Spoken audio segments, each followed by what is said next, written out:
Autoridades, buenas tardes. Excelentísimo señor alcalde, muy buenas tardes. Continuando con el ciclo de conferencias que han organizado conjuntamente el Obispado de Cádiz y Ceuta y la Fundación del Hospital Centro Médico Chiclana, pues hoy tengo el placer de presentarles a un nuevo conferenciante, el doctor Alfonso del Corral. Una persona especial, como luego posteriormente intentaré explicar.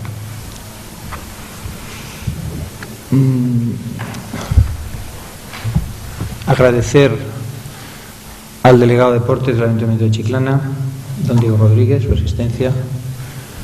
Agradecer al resto del equipo de gobierno del Ayuntamiento de Chiclana, que iba a reunirnos aquí, sobre todo al señor alcalde, su asistencia también. Asimismo a don José María Bravo Aragón, delegado episcopal del Año de la Fe y párroco de una de nuestras parroquias de Chiclana, parroquia de Nuestra Señora de Europa, que está también por aquí. Agradecer vuestra asistencia y, por supuesto, agradecer la asistencia a todos los presentes. Bien, en el inicio de mi intervención he hecho una persona especial. Y sí, yo creo que el doctor del Corral es una persona especial. En los tiempos que nos ha tocado vivir, en esta sociedad muy materialista y tremendamente competitiva, es muy complicado brillar en la actividad que uno desarrolla. Y él, a nivel del mundo de la sanidad y a nivel especialmente de la traumatología y la medicina deportiva, pues una persona de un prestigio reconocido a nivel de toda España. Y me van a decir, bueno, ¿y por eso es una persona especial? Pues no, por eso no es una persona especial, porque evidentemente como él hay otras personas en el mundo sanitario, médicos, diplomados en enfermería, etcétera, que también desarrollan su actividad profesional de manera brillante y que evidentemente pues no son personas especiales, son personas cumplidoras. Cumplen con su obligación de hacer las cosas lo mejor posible y luchar para que esta sociedad española pues vaya poco a poco avanzando. Bueno, entonces, ¿dónde está la faceta de especial, según mi humilde opinión del doctor del Corral? Pues que, como he dicho, dentro de este mundo tan competitivo es muy difícil brillar en su actividad, en actividad profesional, pero es que además él lo ha hecho doblemente, porque él también en el mundo del deporte ha brillado notablemente. Él ha pertenecido durante 37 años, desde su etapa en Benjamín, a un club histórico de los más laureados de Europa, como es el Real Madrid. Un club señorial y, evidentemente, eso dice mucho. Se le ha reconocido totalmente en el Real Madrid su labor. Aquí hay gente muy joven, algunos no lo conocerán. Yo sí lo conozco porque, además, ya los que estamos entrados en cierta edad, pues evidentemente nos acordamos de él. Además somos de la misma quinta, con lo cual pues yo me acuerdo perfectamente de él en el equipo cuando él jugaba con jugadores como Fernando y Antonio Martín, como Chechu Virokov, Iturriaga, Romay, no sé si me dejó alguno, pero era un equipo, Juan Corbalán, era un equipo bestial, que además luego hablaré de su currículum deportivo. Y bueno, ¿y es especial por compaginar todas sus actividades en el deporte y brillar en ambas? Pues hombre, especial, pues no, pero la verdad es que muy brillante sí. ¿Y dónde creo yo que radica la cualidad de Alfonso del Corral? Pues yo creo que en su fe, en la creencia religiosa tan arraigada que tiene y en su fe, y la mezcla de las tres cosas, de su fe, de su labor en el deporte y su labor a nivel profesional como un excelente traumatólogo y especialista en traumatología y medicina del deporte.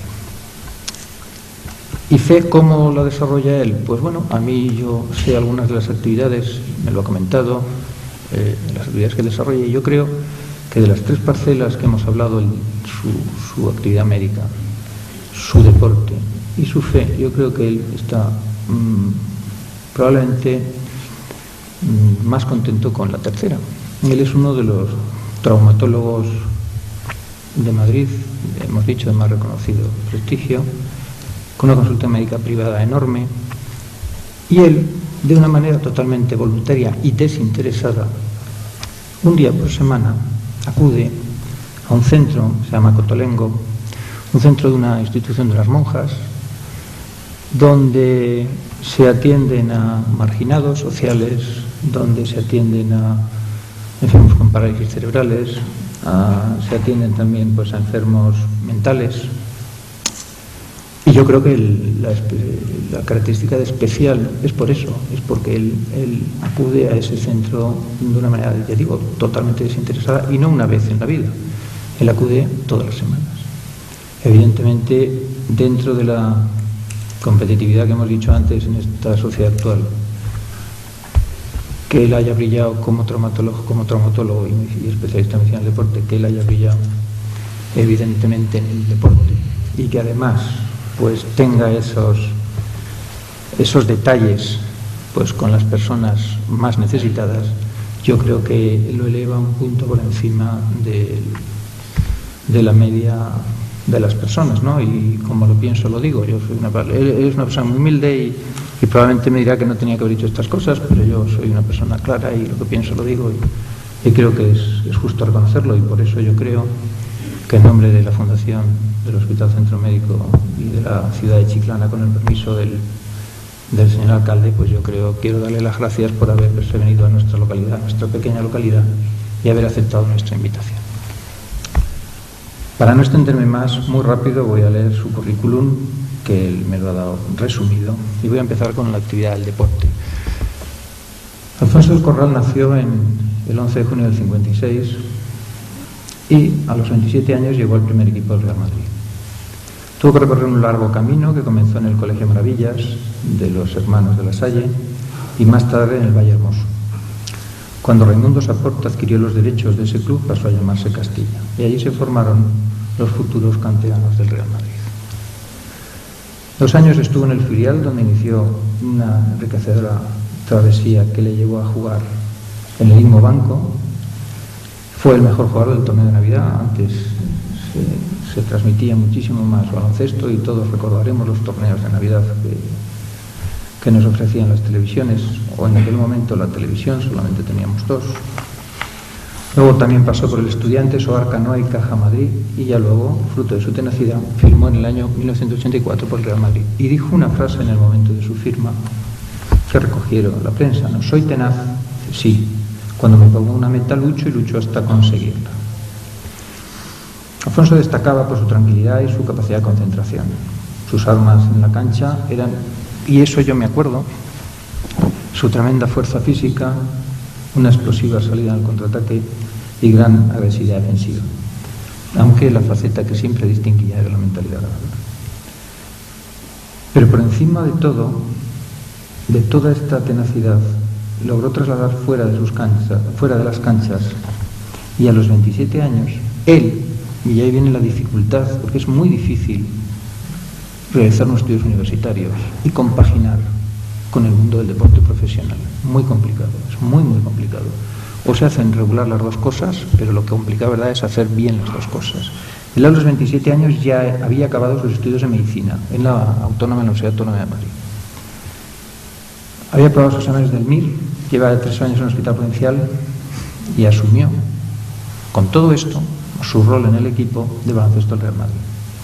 Ya ha dicho los compañeros que tenía, importantísimos, y él estaba prácticamente siempre en el equipo titular de escolta, que no, hasta entonces no había tenido un dueño fijo, y ya habían desfilado personas jugadores como Beirán y Díaz, Puente también, reconocidos jugadores del Real Madrid. En su primer año conquistó la Liga y la Recopa y tuvo actuaciones estelares. Bien. Con su carácter tranquilo y trabajador, desde el silencio se ganó la admiración de todos los compañeros periodistas y aficionarios. Su palmarés, y atentos a su palmarés deportivo, no estoy hablando del profesional médico.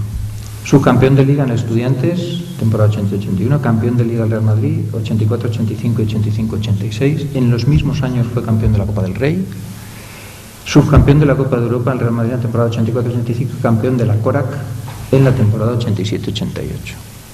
37 años ligados al Real Madrid. primero como Benjamín, categorías Benjamín, alevín infantil, para acabar siendo durante varios años director del Centro Médico del Real Madrid. Estudios. Licenciado en Medicina y Cirugía por la Universidad de Madrid, el año 74-81, médico especialista en cirugía ortopédica y traumatología, por el Hospital Provincial de Marañón. Hizo la tesis, la tesis de licenciatura y la tesis doctoral, que obtuvo la calificación de cum laude, dirigida por el doctor Forriol. La tesis versó sobre plastias del ligamento cruzado anterior de rodilla, obteniendo unos resultados de gran importancia, puesto que acortaron con sus resultados considerablemente el tiempo de hospitalización.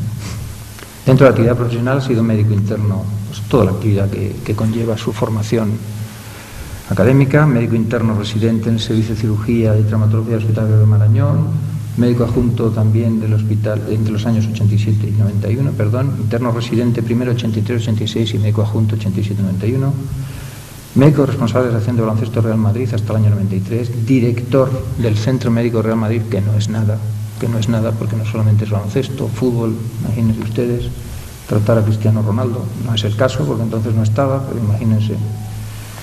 Desde el año 94 hasta el 2006, consulta de cirugía y ortopedia en el Hospital Ruber. Bien, no puedo pararme porque si no, no lo voy a dejar hablar y lo que quiero es que hable él, que es lo que queremos todos. Miembro de la Asociación Española de Artroscopia, miembro de la Asociación Española de Cirugía, Ortopedia y Traumatología, miembro de la Asociación Española de Médicos de Baloncesto, miembro de la Asociación Internacional, y sigo y puedo seguir. Redactor jefe de las revistas de carácter científico, Clinic, múltiples publicaciones en congresos nacionales e internacionales, cursos impartidos de medicina deportiva, de cirugía ortopédica, numerosos, y lo he resumido. En la actualidad, el doctor del Corral desempeña el cargo de director de la Unidad de Traumatología, Cirugía Ortopédica y Medicina Deportiva en el Hospital Ruber Internacional de Madrid. Bien, creo que es suficiente y extenso su currículum para reconocer que evidentemente yo creo que Chiclana tiene la suerte de tener hoy a un excelente conferenciante y ahora solo nos queda a todos nosotros deleitarnos con su conferencia. Alfonso, tu turno. Bueno, esto apabulla un poco, ¿no? Porque el ser humano, la verdad es que cuando recibe tanto cariño, pues puede a veces un poco perder el tino, ¿no? El tino de lo que debe hacer y a lo que ha venido. Primero de todo, como yo soy una persona muy educada, me enseñaron mis padres estos, primero dar las gracias, evidentemente, a Carlos y a Santiago, que me han invitado, y a la ciudad de Chiclana, que me ha permitido estar aquí, y a todos ustedes por estar aquí, ¿no? Que se lo agradezco mucho. Ustedes se preguntarán por qué yo he aceptado esta invitación, ¿no? Porque el título, en definitiva, es cultura, es fe y es deporte, ¿no? Le hemos puesto. ¿Cuál es el motivo de que yo haya aceptado esta invitación? Pues el motivo fundamental es porque, aunque Santiago me ha puesto como me ha puesto por las nubes, no soy tan bueno como me ha puesto, ni tan coherente como debería ser.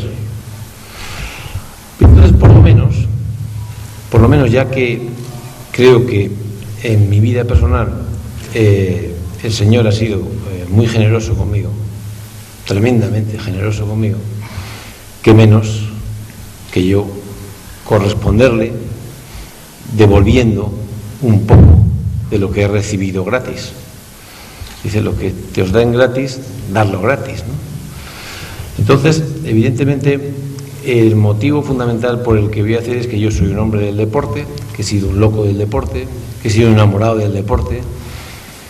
Bien, pero al final he vivido toda la vida y sigo viviendo la vida deportivamente, ¿no? Soy un padre de familia, soy un hombre que tiene 4 hijos en la tierra y un hijo en el cielo, que tengo una mujer, que no tenemos nada que ver, mi mujer y yo no tenemos nada que ver, somos como el agua y el aceite, pero si el Señor nos tiene aquí es porque es lo mejor que me puede pasar, y es así. O sea, ella me frena, me quita muchas veces los aires de esos un poco fantasiosos que tenemos, y en definitiva es mi media naranja. Y yo siempre le he dicho una frase, y es verdad, que desde luego, pues yo como soy un hombre muy primitivo, a mi mujer me ha gustado a rabiar, luego he estado enamorado, pero ahora es cuando realmente la quiero. Ahora es cuando realmente la quiero, y el amor auténtico, ¿no? Y bueno, y como digo, pues en ese sentido, pues intento ir por la vida intentando hacer las cosas lo mejor posible, ¿no? Que no las hago, ya lo adelanto aquí, que no las hago para nada, pero bueno, intentamos un poquito mejorar cada día o progresar. Entonces, el por qué vengo aquí es porque yo quiero dar un testimonio de lo que la vida, lo que me ha pasado en la vida y lo que yo he vivido, y como lo he vivido, pues lo cuento. No pretendo dar lecciones a nadie, ni pretendo convencer a nadie, ni transformar a nadie. No, simplemente cuento lo que yo he vivido en mi existencia, ¿no? Entonces yo pertenezco, y además que esta es una tierra muy, muy marinera, yo pertenezco a una familia que somos, mi padre era marino de guerra, y que de hecho mi padre estuvo destinado aquí, en Cádiz, vamos, aquí al lado, en el mando anfibio. Mi padre era marino de guerra y estuvo destinado mandando el mando anfibio, y nosotros éramos 7 hermanos. Mi padre es un marino, es un hombre de principios y católico, practicante, y así nos enseñó a todos eso, el catolicismo y nuestra fe y demás. Pero la verdad es que, como suele pasar tantas veces, lo que te enseñan en casa, pues sí, pero bueno, vaya, oye, cada uno lo vivimos de alguna forma un poquito más o menos. Teníamos nuestra fe, reaccionábamos como tantas veces en la vida, sobre todo en circunstancias más o menos dolorosas, pues un poco, oye, pues pidiéndole a Dios, oye, ayúdame y esas cosas, pero poco más. Realmente no había heredado una tradición y unos valores de alguna forma poco heredados, pero no los vivía, no los vivía. Entonces, realmente, el hecho comenzó de la siguiente forma. Yo tenía 3 hijos entonces, era el mayor Alberto, la segunda era María y el pequeño era Álvaro.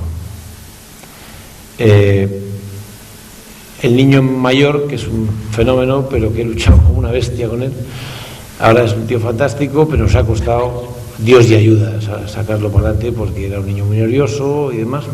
La niña, pues una niña muy buena estudiante, pero el tercero era un crío que realmente era excepcional. Claro, te lo puede decir todo el mundo, ¿no? Este hombre ha perdido su hijo y lo idealiza, ¿no? Bueno, es posible, se puede decir, ¿no? Pero yo digo que no, que era un niño especial, ¿no? Era un niño especial que transmitía unas frases y unas palabras que chocaban, ¿no? Chocaban, cosas que no se entienden. ¿Cómo qué? Pues como, por ejemplo, con 5 años y medio, meterse en mitad de la cama de mi mujer y mía, abrazarnos con una mano uno y con una mano otra, y decirnos con 5 años y medio y 6, murió a los 6 meses y medio, a los 6 años y medio, decirnos frases así como os quiero y tal igual, pero no os dais cuenta de que yo he venido a uniros. Un niño tan pequeño te hace una cosa así, te entra una especie de escalofrío, ¿no? Esas frases no son muy no sé, ¿no? Pero era una frase que nos decía y demás. Y así, efectivamente, 3 meses antes empecé a tener sueños de que que iba a pasar algo a mi hijo. Y yo soy médico. Yo soy una persona que busco la racionalidad en mis análisis clínicos y diagnósticos. Por tanto, puedo decir que es un estado de ánimo y tal, pero esto lo he vivido yo y os lo cuento. Y empecé a tener sueños de que le iba a pasar algo. Yo me daban escalofríos, como os podéis imaginar. Y por supuesto, pues me bajaba de la cama y me arrodillaba. Yo, que no era un gran creyente o no un creyente excepcional, y claro, me ponía a rezar, Dios mío, por favor, que esto no puede pasar. Bueno, lo cierto es que en un día muy especial, porque fue el día en el que me daban el birrete del doctorado, el doctorando, vamos, en Navarra, la Universidad de Navarra, el birrete de doctor, que estaban mis padres ahí en Navarra, que fueron a verlo y demás. Pues ese día era un día muy, muy complicado, porque por la mañana era la toma del birrete y laudeamus dígito, todo espectacular, vestidos, tal, un momento, una emoción enorme. Salía corriendo luego, al acabar, porque jugábamos un partido de Liga, el último partido de Liga de la etapa Capello, ¿os acordáis? Primera vez de Capello, contra el Atlético de Madrid, en el Bernabéu. Y entonces, pues, coge el coche, baja para abajo como un loco, llegas por fin ya llego allí, pues era un día fantástico. Y empieza el partido, y primer año yo con el equipo de fútbol, digamos, porque hasta entonces yo estaba dirigiendo el centro médico, pero no asumiendo el primer año un proyecto nuevo. Capello, Madrid lleva unos años flojos, yo asumo ese reto del mundo del fútbol, a ver qué tal sale, y pues siempre es cosas que te van bien, te van mal. Bueno, pues parece que podemos ganar la Liga, y llega el primer tiempo, extraordinario primer tiempo del Real Madrid, 3-0, pues ya estaba ganada la Liga, ¿no? Bueno, por la mañana te dan el birrete, y entonces pasa el descanso, me siento en este, y me llaman, que me están intentando localizar, que ha habido un accidente, y que mi hijo Álvaro ha tenido un accidente. Entonces, pues automáticamente otro médico baja, se sienta por mí, y paso y bajo, salgo del estadio. Mi coche estaba metido en el parking y no podía sacarlo, porque claro, estaba todo el mundo ahí, tal y cual, no podía sacarlo. Entonces, lo que hago es, en la angustia y en la desesperación, salgo del estadio Santiago Bernabéu. Los que más o menos conocéis Madrid, el Santiago Bernabéu está a nivel de, pues está aproximadamente como a 10 minutos, un cuarto de hora corriendo de La Paz, que es donde habían llevado a mi hijo. Bueno, naturalmente en la desesperación y tal y cual, me pongo a correr, corriendo completamente para allá. Efectivamente llego a La Paz, me dicen que mi hijo está muy grave, y naturalmente pues me pongo a rezar allí, desesperado, y yo rezaba, me dicen que está muy, muy grave, ¿tal? Y estamos ahí un tiempo, y al cabo de 4 o 5 horas aproximadamente, a la 1 de la madrugada del día 15, eso era un 14 de junio, el día a la 1 o 2 de la madrugada, me dicen que mi hijo Álvaro ha muerto. Entonces, bueno, pues es un momento, ¿cómo lo explicaría yo? La muerte de un hijo es algo que es brutal, es algo que es inaceptable desde el punto de vista vital, porque todos estamos de aceptar que vamos a morir, ¿no? Todos podemos aceptar con mucho dolor que se muera mi padre, tal, porque es horrible, pero lo entiendes, ¿no? Desde el punto de vista, ¿no? Que puede morir, ¿no? Porque es la vida, ¿no? Que hay una ley vital, natural, que tiene que ser así, pero que muera un niño de 6 años y medio no es aceptable, no está en nuestra mente, no se puede comprender, no lo aceptas. Pero en ese momento, la verdad es que la sensación fue tan brutal, porque era el contraste, ¿no? Que pasas por la mañana que te crees que eres un pequeño Dios, por la tarde ganas la Liga, el éxito, tal, y de pronto ves que todo eso es nada, que es paja, que eso, tú te crees cosas, entonces estúpidamente, crees que tú la vida la controlas, que tú la vida la llevas, pero no llevas nada, es toda una cosa que es sobrecogedora. Bueno, yo siempre, lo digo siempre, por ejemplo, la sensación es que te meten un bazooka aquí y te perforan el pecho y te hacen un boquete así y te dejan con el boquete para que sigas andando si puedes, ¿no? No puedes ni respirar después de eso. Y bueno, y ya cuento esto un poco para que lo veáis, pero al final lo vamos a casa, pues el entierro, la gente, pues todo el mundo maravilloso, pero estás como muerto en vida, ¿no? Como muerto en vida. Y lo cierto es que pues no tienes ningún tipo de cosas, te dicen cosas, la gente intenta consolar, la gente te da cariño, que eso es lo que más se puede dar, cariño. Las palabras, muy difícil que las palabras te puedan Y lo cierto, y es a lo que voy a dar testimonio de esto que yo he vivido y que yo he experimentado y lo cuento tal cual, y al tercer día entramos en un conflicto ya fuerte, mi mujer y yo. Porque siempre digo que de cada 10 parejas que pierden un hijo, 7 se separan rápidamente. Reproches, se echan en cara. Y tenemos una bronca, no sé qué. Y entonces me sucedió, al tercer día, me sucedió lo siguiente. Primero, que en un momento determinado, no sé cómo, pues no sabía qué hacer, y cojo una Biblia y abro la Biblia. Y abro la Biblia y el Evangelio de San Mateo, en el que el Señor dice que Él es el camino, la verdad y la vida. Leo el Evangelio y al final yo soy el camino, la verdad y la vida. Entonces, bueno, pues la verdad es que sigo, sin más. Me voy caminando por Alcalá como loco, paseando, intentando tal. Y leo aquello, entro en una iglesia. La iglesia estaba toda oscura. Y de pronto, pues me intento ir no sé, para rezar, para estar un poco tranquilo y tal y cual.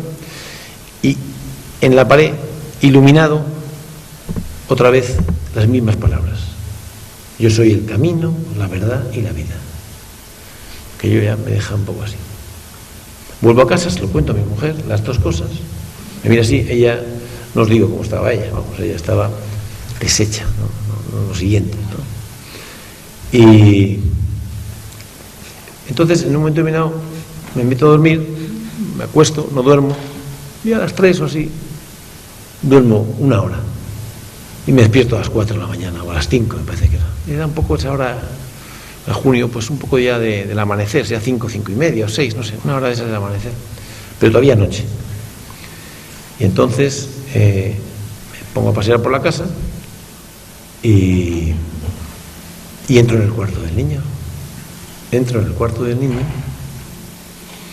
y me pongo a mirar, y estoy mirando una cosa, una especie de blogs de estos de los niños, que estaba a poner, que era del niño, el blog de esos de los niños que son alargados así, y que había una caligrafía arriba, que luego los críos debajo, pues van apuntando, van haciendo, pues para escribir, ¿no? Y se abre la caligrafía, se cae el libro, el cuaderno del niño, lo abro y miro la última hoja del niño, la palabra yo soy el camino, la verdad y la vida, y el niño había pintado debajo de eso que la primera la hace perfecta y ya la última final la hace regular, eso clásico se lo va haciendo cada vez, va bajando las líneas, va haciendo peor. Y en ese momento yo experimenté como un soplo, una fuerza en ese mismo boquete que tenía que me dejó sobrecogido. ¿Esto qué es? Una fuerza increíble, que evidentemente yo seguía igual de destrozado, ¿no? Por supuesto, pero yo sentí una presencia, sentí que alguien estaba allí, y ese alguien lo he mantenido durante mucho tiempo, no esa experiencia tan intensa y tan fuerte y tan impresionante, ¿no? Lo he vivido, lo he experimentado más veces, ¿no? Claro, eso es una pregunta que te hace, bueno, ¿esto qué es? Pues eso, pues que si hay mucha gente puede decir, bueno, esto es un estado de ánimo, pues una reacción por un estado de ánimo, ¿no? Es una pequeña alucinación, bueno, pues una cosa que se inventa la mente, ¿no? Bien, eso lo puede pensar las personas. Pero lo cierto es que los que lo hemos vivido sabemos que eso no es inventado, que eso no, porque si eso va luego seguido de cantidad de experiencias y de momentos y de cosas muy impresionantes, pero por eso no cambia nada tu vida, no cambia nada tu vida, has sido un hombre bendecido por una gracia, ¿no? Que te han concedido y que estás, pero te pone en marcha, entonces te pone en marcha, y es lo que me hizo a mí, ponerme en marcha, y entonces entre que dormía muy poco, porque no es que da igual, yo me acostaba a las 2 o las 3 de la mañana leyendo y me levantaba a las 5 y media de la mañana, otra vez para volver a leer, porque no dormía. Y entonces quería saber qué era eso que yo había experimentado, quería buscar y comprender, quería buscar respuestas y tal.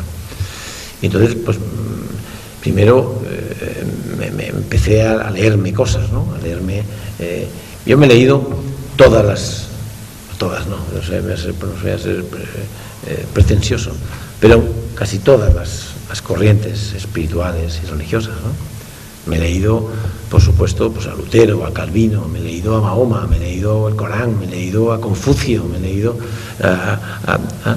el budismo, ¿no? Me he leído muchas cosas, ¿no? Y por ejemplo, esa experiencia, ese fuego que sentí ese día, lo leía solamente cuando leía los evangelios o las epístolas. No lo leía con otras, no lo sentía con otras cosas, ¿no? Me he leído los existencialistas, ¿no? Y eran fríos. Eran reflexiones interesantes, ¿no? Pero eran completamente fríos, ¿no? Lo cierto es que, fui un caminar que me fueron llevando, ¿no? Yo sentía el ahogo ese que os decía del bazooka. Me costó no sé cuánto tiempo quitarme el ahogo ese, ¿no? Pero había dos cosas que me lo calmaban, ¿no? Me lo calmaba efectivamente la lectura de los evangelios, de las epístolas. Me calmaba vivir los sacramentos, me calmaba la oración, eso me lo calmaba. Pues más o menos lógico, lo podemos pensar todos, ¿no? Una especie como de consuelo y demás, ¿no? Pero lo cierto es que comencé un tránsito, un camino hacia una experiencia no sentimental, sino profunda y de confianza en que efectivamente, como he dicho muchas veces, la expresión de que el resucitado vive es auténtica, ¿no? Que es verdad esa historia de la resurrección, que no es una frase, una invención, una historia, es algo que yo lo he vivido en mis carnes, ¿no? Y eso que yo he vivido en mis carnes no significa que yo sea un hombre ni bueno, ni santo, ni muchísimo menos. Eso es una gracia. Es evidente que yo quiero llegar algún día a ser bueno y algún día intentar ser santo. Estoy muy lejos, y lo digo de verdad, ¿eh? Muy, muy lejos. Mucho más lejos que hace, por ejemplo, 10 años. Porque hubo un momento en el que yo flotaba en esta especie de experiencia. Era tan grande, tan impresionante, que lo demás era una tontería. Yo caminaba y seguía operando y tal, pero es que era una cosa realmente. Pero en un momento determinado, un día mi mujer me dice que era muy difícil convivir conmigo, porque era un poco místico. Y claro, convivir con un místico no es fácil. Es un tío muy raro, ¿eh? Está todo el día ahí con sus historias. Y efectivamente, pues en esa comunión que yo intentaba tener con Dios, pues creí escuchar que mi sitio no estaba en el monte Tabor y en el misticismo. Mi sitio estaba en mi familia, con mis hijos, en el día a día, no ahí en el monte Tabor, disfrutando de historias. Y a partir de ese momento, pues volví a entrar en el mundo. Volví a cabrearme en la clínica porque no sé qué, con los problemas, con los dineros, con las cosas, todo el día preocupado de tonterías, pero soy de barro y por tanto vuelvo a tener las mismas tentaciones, preocupaciones, totalmente como antes. Pero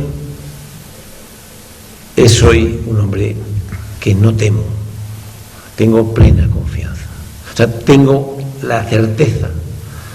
Una cosa que dice mi mujer que me emociona mucho. Me dice, yo no temo nada al día de mañana, porque mi Padre del cielo es imposible que no me conceda una vida con mi niño. O sea, y al final eso es un poco la realidad, ¿no? O sea, esa certeza de que el Padre del cielo es un Padre. Y a partir de aquí, pues ya sé que lo hacemos todo bastante regular, pero bueno, de eso somos, ¿no? Somos de barro, somos poca cosa, ¿no? Estamos aquí como podemos, con nuestros defectos, nuestras contrariedades, con nuestras vanidades, como decía, cuando te halagan, pues hasta el final te lo crees, te crees que eres bueno y claro y todo, y tal, y qué bueno soy. Pues no somos buenos, ninguno somos buenos. Bastante es que lo intentemos levantar cada mañana e intentar no ser tan malos, ¿no? Ya con eso estaría bastante bien. Estamos apegados a muchas cosas. Entonces, pero bueno, es que es nuestra materia, es la que es. Y él lo sabe bien. No somos de otra cosa, somos como somos. Y en con este cuerpo tenemos que jugar la partida, ¿no? En definitiva, bueno, pues no. Yo quiero, para mí, por un lado da un poco pudor, ¿no? Contar estas cosas tan personales, ¿no? Pero yo se lo debo al Señor. Esto es algo que es una gracia que me han concedido, no es mío, no es mérito mío. La mayoría tienen mucho más mérito que yo para esto. Por tanto, si es algo que he recibido con esa generosidad, qué menos que compartirla, ¿no? Y que alguien le pueda ayudar, ¿no? Yo soy una persona creyente, sé los defectos de la Iglesia, los estamos viendo, pero yo sé que la Iglesia es santa, no por los miembros que la componemos, sino es santa por el espíritu que la lleva, que la mueve y que nos renueva constantemente. Y a partir de aquí, pues, poco más puedo deciros, ¿no? Creo profundamente que la Iglesia es sabia, que hay veces que cuando se empapa uno de todos te das cuenta. A mí hay un libro que me hace mucha gracia, pues yo he leído, ahora estoy hecho un zoquete, no leo nada, ¿no? Pero en esa época leía mucho, ¿no? Y había un libro que me hizo mucha gracia, era de un converso. Yo he leído muchas de conversos, a mí los conversos me gustan mucho, ¿sabes? Como yo me siento converso. Pues había un converso que era Scott Hahn, que era un pastor presbiteriano, que, como vosotros sabéis, los presbiterianos es una iglesia protestante, que de alguna forma viene a creer, pues vienen los planteamientos un poco luteranos y calvinistas y demás, bueno, en este caso más luteranos que calvinistas, pero bueno, y que viene a decir que la Iglesia católica es la gran ramera de Babilonia, ¿no? La gran fuente de pecado para ellos, ¿no? Y en cambio ellos están en la posesión de la verdad, ¿no? Entonces, una vez en las universidades presbiterianas, era pastor y tal, y entonces una vez le cogen y son anticatólicos, ¿no? Creyendo que está ahí, que el mal está ahí, ¿no? Entonces en un momento determinado le cogen y le dicen a la mujer, hablan un poco de los anticonceptivos y tal y cual. Anticonceptivos solo se los toman y estos solo el mafioso del Papa de Roma, que quiere comer el coco a sus proselitos para tener muchos niños y comerles el coco y tal. Entonces ella, que era mujer de presbiteriana e hija de presbiteriano pastor, dice: hombre, parece un análisis un poco simple. Ah, sí, listilla. Pues estudia tú a ver por qué lo hacen y tal. Entonces la pone en marcha ella sobre esto. Entonces ella, que la presbiteriana convencida, dice: bueno, realmente si decimos que creemos y que confiamos en Dios, parece que el mayor don que nos da Dios, que es ser transmisores de vida, ser transmisores de su vida, nosotros le ponemos frenos, cotos, o lo manejamos, tal cual. Hombre, pues no tan creyentes y tan confiados en Dios no somos, ¿no? Y entonces le pone a él en marcha. Entonces a él le pone en marcha, le pone en marcha que él se pone a comprar libros de los padres de la Iglesia y de los grandes santos y tal y cual, y empieza a experimentar que la Iglesia católica es la verdad.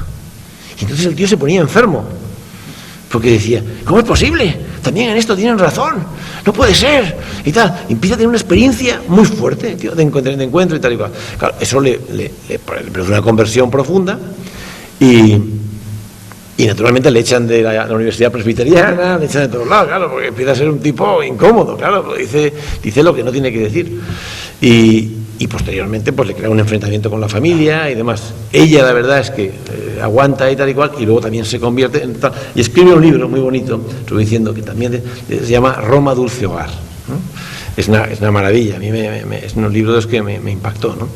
Y es un hombre que además hubo un debate con todas las iglesias en Estados Unidos, en televisión. En Estados Unidos todas las dimensiones son monstruosas, ¿no? Y en el debate, por lo visto, lo vieron 8 millones de personas. Y el tío barrió. Claro, cuando estás 2 años en el sótano de tu casa, empapándote las cosas e intentando comprenderlas, y llegas a ese sentimiento de puzzle que todo cuadra, es algo que que te produce, te da primero una fuerza, te da una cosa, y bueno, en definitiva, pues bueno, pues que yo soy un hombre efectivamente que de alguna forma mi vida cambió a raíz de aquello, que vuelvo a decir que no puedo presumir de nada, lo único que puedo intentar es ser fiel a dar testimonio. Cuando me llaman lo doy, y lo doy lo mejor que puedo. No pretendo convencer a nadie, porque yo creo que aquí el único que convence es el Señor. Nosotros somos plumas más o menos hábiles o torpes. Cuando hay sinceridad de corazón, podemos a lo mejor convencer o tocar a alguien para que se ponga en marcha, o para que tenga más esperanza, o que le ayude en un momento de angustia y de dolor. Y como no quiero aburriros más, pues si queréis hacer alguna pregunta y tal, pues encantado de contestarla.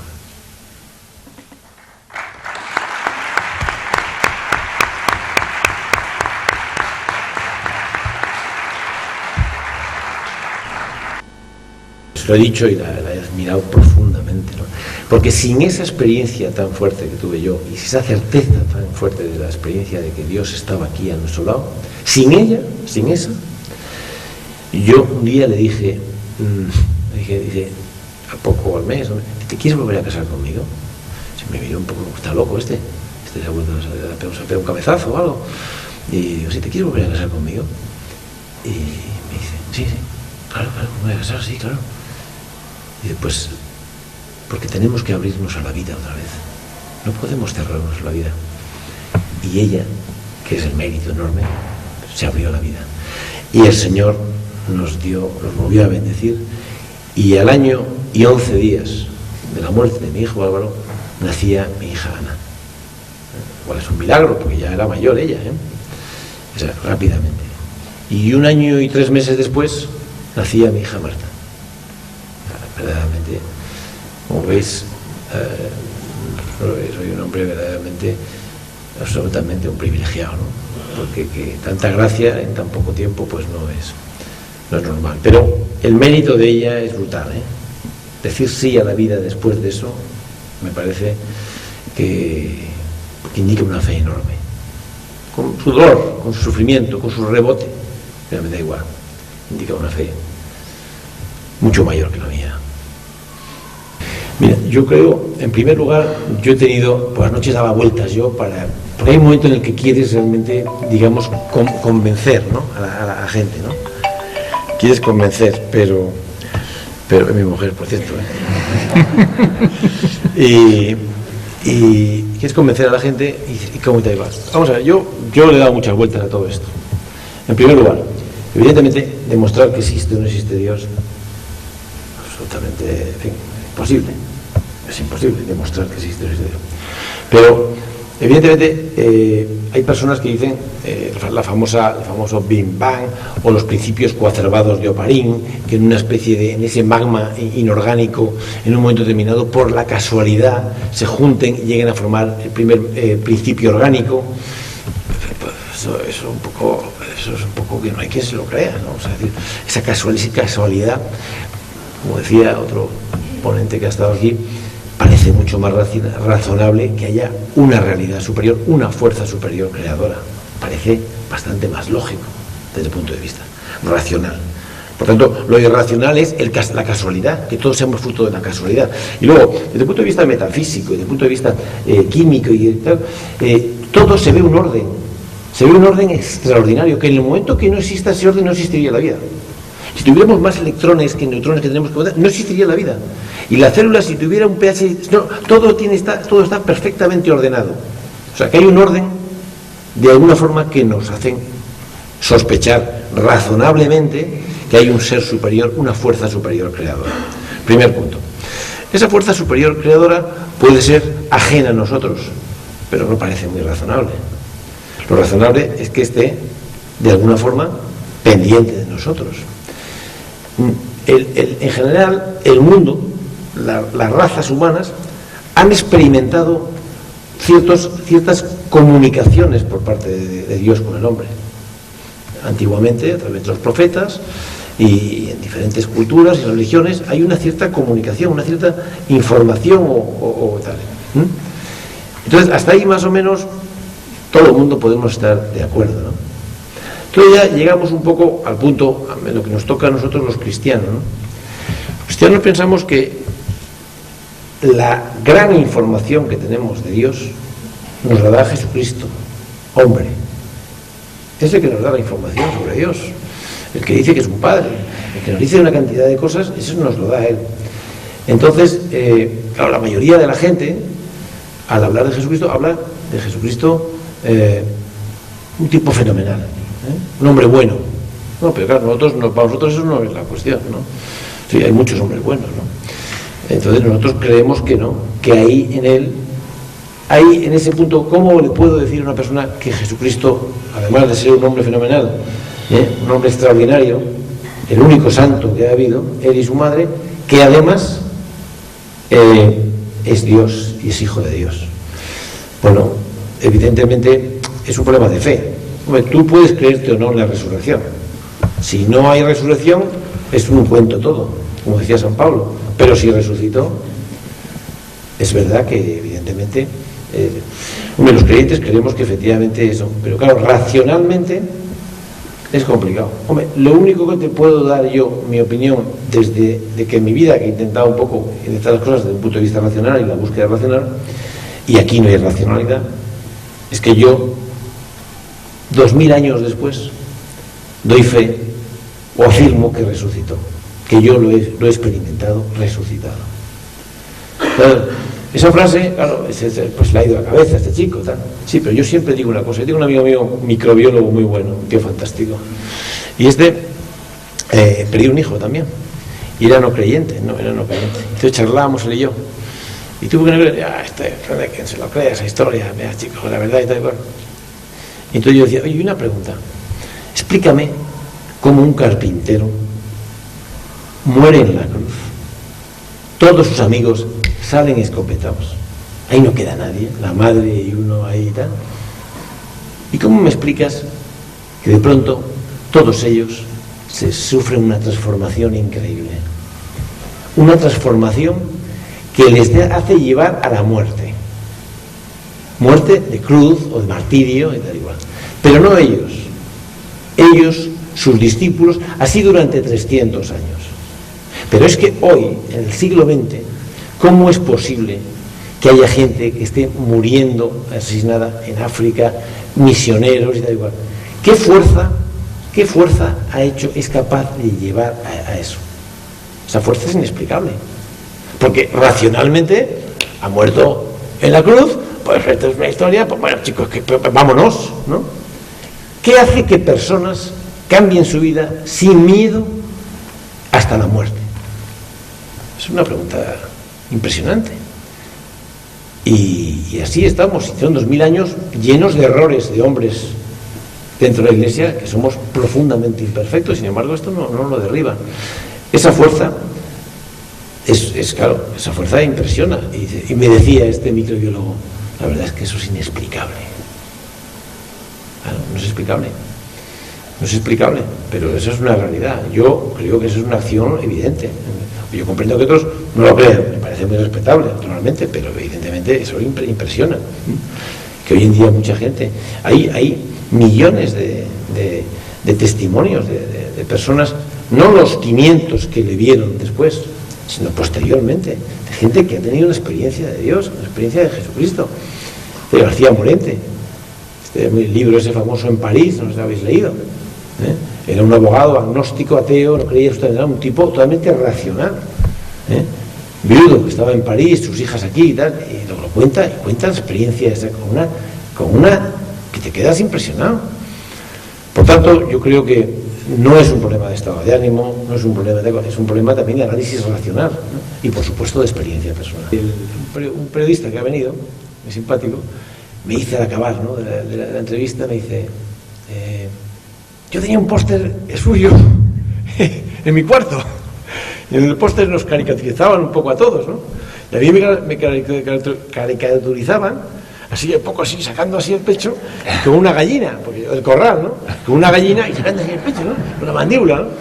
Y era muy simpático, ¿no? Y eso, vendimos unos pósters, no sé para qué, porque en aquella época siempre estábamos con algún lío, ¿no? pero sí. Bueno, sí, eran motes, que en el mundo del deporte es muy típico que te pongan motes y demás. Pero vamos, yo por ejemplo trabajaba mucho físicamente porque me encantaba el deporte y me encanta, ¿no?, hacer deporte. Pero de arriba efectivamente no tenía que hacer mucho. Cualquier cosa que hacía me ponía muy fuerte. De piernas tenía que trabajar más porque era más flaquito, ¿no? Pero de arriba cualquier cosa que hacía me ponía fuerte, ¿no? Pero en fin, la verdad es que le agradezco mucho sus palabras, pero bueno, vamos allí, vamos caminando allí, ¿no? Poco a poco. La realidad, tenemos que hablar sinceramente, la realidad es que tú no puedes hacer y decir ciertas cosas un poco en el mundo del deporte medio, no puedes hacerlo. Pero hay que ser astutos, ¿no? Hay que ser un poco como hábiles y astutos como serpientes, ¿no? Tú no puedes ir pesado y haciendo apostolado y eso, no puedes, porque produces un cierto rechazo. La verdad es que lo que sí que puedes es intentar dar testimonio. Lo que sí que puedes es dar esa pequeña frase en un momento determinado. Y hay veces que te lleva a sorpresas. Yo recuerdo un jugador que me viene y me dijo: doctor, dime. No, es que yo con mi novia vamos a tener un hijo. Y yo quería saber si usted me... Y yo le empecé a ver por dónde venía. Y más o menos me daba la sensación, igual me equivoco, pero yo creo que me daba la sensación, que me iba a pedir que a ver si yo le buscaba a alguien para abortar. Y entonces yo, según me dice eso, me cojo, le hago así, le abrazo, le empiezo a dar un abrazo. ¡Oh, me cago en la leche! ¡Déjame que te dé un abrazo! ¡Enhorabuena! El tío, enhorabuena. ¡Ah, bueno, un abrazo fuerte, campeón! ¿Tú la quieres? Sí, doctor, sí la quiero, sí. ¡Ah, un abrazo! Digo, pues fantástico, joder, lo mejor de la vida. Te dice un viejo. Un hijo, lo mejor de la vida. Dame un abrazo, dame. Y el tío, oye, chico, la verdad es que no me pidió más cosas. Al cabo de mes y medio se casó. ¡Pum! Oye, bendito sea Dios. Yo no sé lo que me va a decir, pero pues íbamos, ¿no? Yo le digo esto y tal, y oye, pues fenomenal, ¿no? Y tal. Y pues eso, era un chico estupendo, o sea, era un chico fenomenal, un tío bárbaro, un tío fenomenal, una persona buena, de lo mejorcito, claro. Pero, claro, todo es un momento determinado, pues uno que te dice una cosa, ¿no? Entonces, a veces necesitas simplemente que alguien cerca, pues te diga lo que en el fondo tú quieres oír, pero que te lo tengan que decir, ¿no? Y eso es un poco la cuestión, ¿no? Que no tengan tantos apegos o las... Yo recuerdo una persona muy importante, que no voy a decir el nombre, estaba yo en su casa, y dice, estaba con su compañera sentimental, con la que ya tenía, creo que 1 o 2 hijos. Y entonces, y como es una persona importante, decía unas cosas y todo había una corte alrededor que le decían, sí. Y entonces dice, lo mejor es, si estás bien, y si no estás bien, pues cada uno por su lado. ¿Para qué esto de tal, no sé qué? Y entonces, yo le miro a ella, que es una chica maravillosa, le miro a los ojos, y la mirada, pues una mirada que no la compartía, pero no se atrevía a decirle nada a él, ¿no? Entonces yo, como tengo una ventaja de que, como me habéis visto después de esta conferencia, tengo un puntito de loco. Ese puntito de loco es muy bueno porque te permite muchas licencias, ¿no? Entonces yo le dije, con perdón, digo, eso es una gilipollez. Como nadie le llevaba a la contraria, pues claro, que le digan eso, pues es una cosa que le chocaba, ¿no? Digo, de hecho, tú quieres a tu hijo, ¿no? ¿Y lo quieres para un rato o lo quieres para toda la vida? ¿No? O sea, si lo quieres para toda la vida. Luego, el amor no puede ser temporal.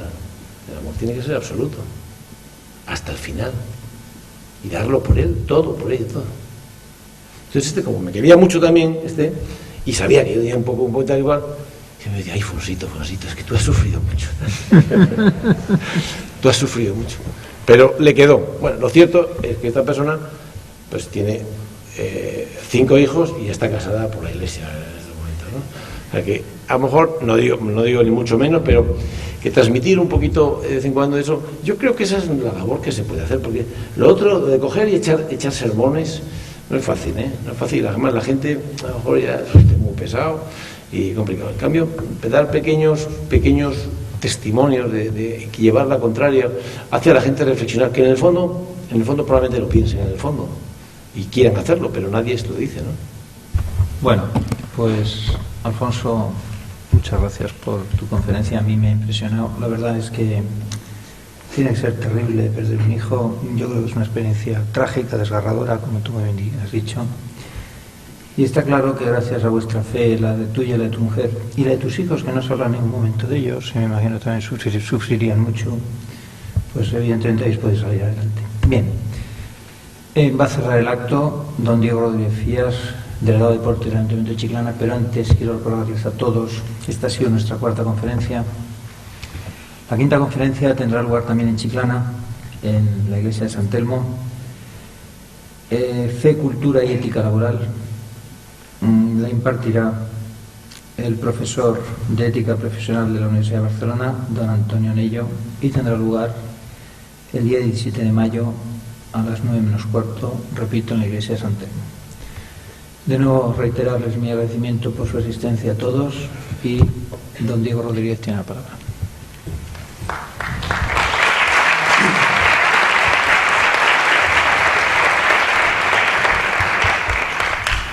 Muchas gracias Alfonso por esta magnífica conferencia. Yo la verdad es que tenía aquí preparado unas palabras, unas anotaciones para cerrar este acto, pero bueno, después de escuchar a Alfonso creo que voy a cerrar el papel y voy a decir lo que realmente siento.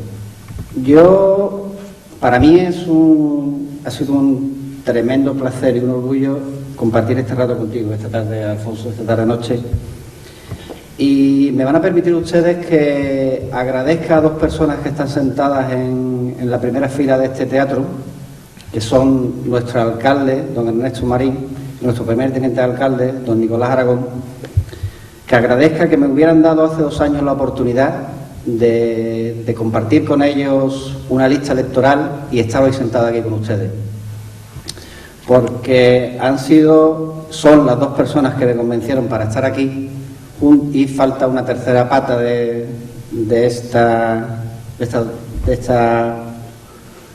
este hecho. Me van a disculpar que esté así emocionado, porque realmente estoy emocionado de que esté hoy aquí. Estas dos personas que le he dicho, ya le he dicho el alcalde, el primer teniente de alcalde, y mi mujer que hoy no está aquí presente, pero que está como si lo estuviera.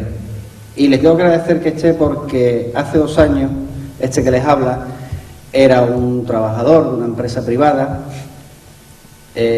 con su vida resuelta, bien posicionado en su empresa, con su buen sueldo, por decirle, y cuando uno piensa y dice, bueno, ¿y qué hace que alguien como yo, que tiene una vida más o menos estable, decida dar un paso al frente, entrar en política, ser político, cuando peor la situación está, cuando peor está valorada la política y cuando peor estamos valorados políticos? Pues bueno, yo hoy me voy aquí reforzado en mis convicciones, Alfonso, de que di el paso que tenía que dar y de que realmente todos estamos aquí para aportar nuestro grano de arena en que la sociedad en la que vivimos, la sociedad que vamos a dejar a nuestros hijos, sea mejor que la que hemos heredado. Yo, buceando en internet, cuando me dijeron vas a tener que clausurar una conferencia que habla de fe, cultura y deporte, decía, bueno, ¿y cómo conjugamos fe, cultura y deporte? Alguien podría decir, es que no tiene nada que ver. Bueno, pues que tiene mucho que ver. Yo mi educación, la que recibí de mi padre, que la recibió a su vez en las escuelas cristianas de La Salle, la misma que yo recibí y la misma que yo estoy inculcando a mis hijas, esos valores que tiene el cristianismo, que a veces olvidamos, esos valores de constancia, esos valores de espíritu de sacrificio, esos valores de ayudar a los demás, se ven igualmente reflejados en el deporte. Hay algo de este trabajo que yo tengo como delegado de deporte que me satisface enormemente, que comparto con nuestro alcalde, que se lo he escuchado más de una vez y que yo lo repito porque además creo en ello.